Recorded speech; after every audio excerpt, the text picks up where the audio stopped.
Hi everyone, welcome back to my channel. Kim Chu binisita si Kris Aquino sa bahay nito. Binisita pala ni Kim Chu si Miss Kris Aquino kung saan ay nagpost ang Queen of All Media. Makikita ang larawan na nasa higaan si Kris at ang mga bisita nito kasama si Kim Chu at ang anak nito na si Bimbi. Sa naturang post ni Kris ay may caption itong lyrics ng kanta at ang pagpasasalamat nito kay Kim at Miles Ocampo at iba pa sa pagbisita sa kanya, at ang tungkol sa kanyang kalagayan. Narito ang buong caption ni Kris.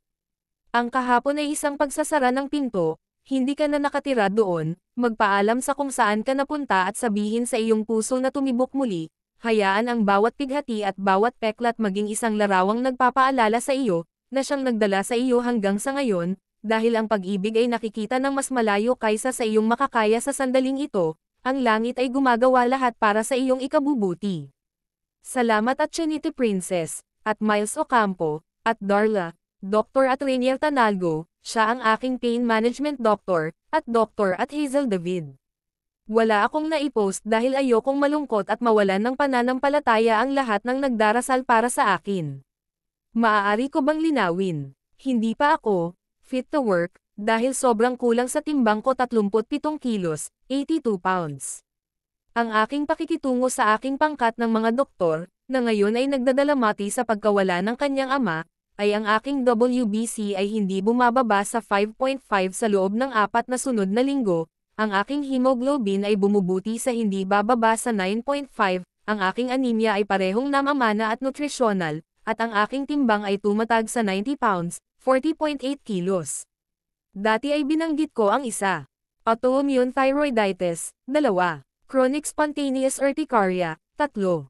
EGPA, isang bihirang, nagbabanta sa buhay na anyo ng vasculitis, nagbabantang anyo ng vasculitis, 4.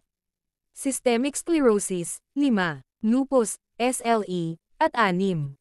Rheumatoid arthritis bilang aking na-diagnose na mga autoimmune disease. Idinagdag sa listahang iyon ang 7. Fibromyalgia. Nagpapakita ako ng mga sintomas ng confirmatory para sa 8. Polymyositis pati na rin ang 9. Mixed connective tissue disease. Sabi ni Bim, Mama, kasali ka sa X-Men dahil mutant ka.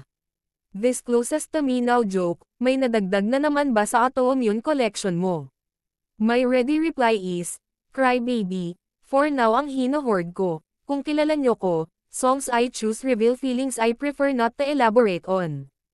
Having complicated autoimmune diseases and being allergic to all NSAIDs, steroids, pain relievers, as well as antibiotics and immunoglobulin therapy, many times the physical pain is overwhelming. I've always been honest with all of you. For some time now I have been single, no boyfriend so obvious, no fiancé. I never gave details while we were a couple, so it makes no sense to elaborate now. Salamat sa iyong pagmamahal at pagmalasakit. Makikita din sa comment section sa post ni Kris ang comment ni Kim Chu.